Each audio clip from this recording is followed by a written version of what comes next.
आज हम आपको पंच केदार के बारे में बताना चाह रहे हैं। आपको यह वीडियो देखकर पता चलेगा कि केदारनाथ का क्या रहस्य है और पंच केदार कैसे बने। तुंगनाथ मंदिर के पंडित जी ने क्या कहा, सुने। कौरव का जो युद्ध हुआ वो वायु का युद्ध हुआ।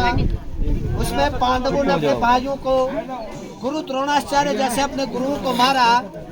लास्ट में जब महाभारत का युद्ध इंड हो गया तो भगवान विष्णु उनके साथ है, कृष्ण भगवान। उन्होंने कहा देखो पांडव, आपने जो गणन्य पाप कर रखे, गोत्र हत्या, ब्रह्म हत्या, इन पापों से भगवान शंकर ही आपको मुक्त कर सकते हैं, क्योंकि यमदंड के अधिकारी भगवान शंकर है। ब्रह्मा शिष्ट करता है, विष्णु पालक और शिव संहारक। उन्होंने कहा महाराज आपने हमको ये तो बता दिया कि भगवान शंकर की ढूंढ में लगो, लेकिन भगवान शंकर हमको मिलेंगे कहाँ?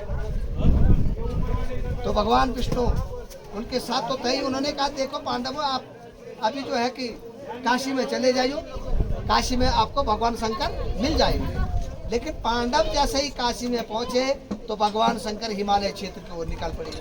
आप लोग केदारनाथ गए होंगे तो रास्ते में एक स्थान पड़ता है गुप्त काशी। कहते हैं काशी से जब भगवान शंकर वहाँ पे आए और पांडवों को अपने पीछे आते हुए देखा तो वहाँ से गुप्त हो गए। वहाँ का नाम पड़ा गुप्त काशी और पहुँचे केदार में। ये संस्कृत के शब्द है। के का मतलब होता है पानी, दार का मतलब दलदल। पानी से युक्त जो दलदली भूमि होती है उसे कहते हैं केदारम।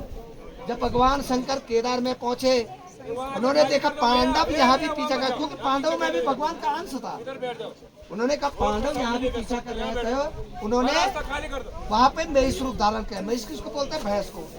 हजारों मायावी भैंसे वहाँ पैदा हो गई और उनके बीच में भगवान शंकर भी विचरण करने लग गए।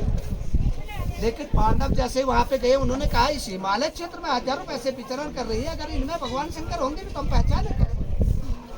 भीम ने कहा ठीक है भाई, मैं एक पैर इस पहाड़ पे दूसरे पार भैंसों को पार करते जाऊँ। लेकिन जैसे ही भैंसों को पार किया तो भगवान शंकर ने अपने को बचाने के लिए उस केदार भूमि में, उस दलदली भूमि में घुसना शुरू कर दिया। पीछे से भीम ने पकड़ स्पर्श कर लिया तो उनको आकाशवाणी हुई कि पांडवों, इस हिमालय क्षेत्र के अंतर्गत मेरे 5 अंग बन चुके हैं।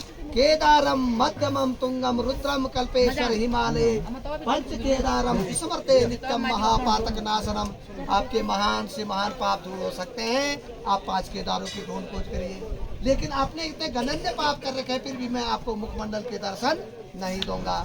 तो केदारनाथ में भगवान शंकर का पृष्ठभाग छूट गया था, बैक साइड।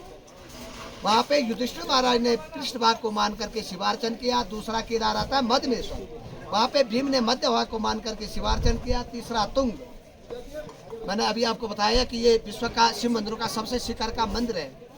12,772 फुट की ऊंचाई पे, इसलिए इसका नाम तुंग है। तुंग का मतलब शिखर। यहाँ पे हृदय और बाहु के रूप में दर्शन है। अर्जुन ने हृदय और बाहु को मान करके शिवार्चन किया। चौथे आते हैं रौद्र। रौद्र का मतलब आँख है। रुद्रनाथ में आँख और ललाट को मान करके सहदेव नकुल ने जो है शिवार्चन किया। 5वें आते हैं कल्प। कल्प का मतलब शिकार। कल्पेश्वर में जटा है, जटा को मान करके सहदेव ने वहाँ पे शिवार्चन किया। और जिस मुखमंडल का दर्शन नहीं दिया वो निकला पुष्पत नेपाल में। बाद में इन मंदिरों का जो जीर्णोद्धार किया वो आदि गुरु स्वामी शंकराचार्य जी ने किया।